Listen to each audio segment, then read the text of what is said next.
এক যুবতী মারা গেল।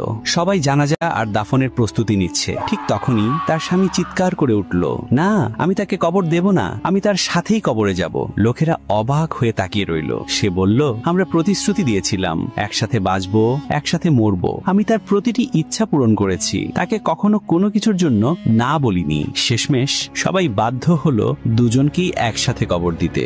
রাত গভীর হলো, স্বামী ক্লান্ত হয়ে ঘুমিয়ে পড়ল। ঠিক তখনই ফেরেশতারা এলেন। তারা স্ত্রীর আমলনামা খুলে বললেন, তুমি পর্দাহীন ছিলে, নামাজ পড়নি, রিল বানিয়ে মানুষকে গোনাহে উৎসাহ দিয়েছ, তোমার ঠিকানা হবে জাহান্নাম। তারপর ফেরেশতা বললেন, এর স্বামীকেও নিয়ে চলো। লোকটা ভয়ে কাঁপতে কাঁপতে বলল, আমি কেন?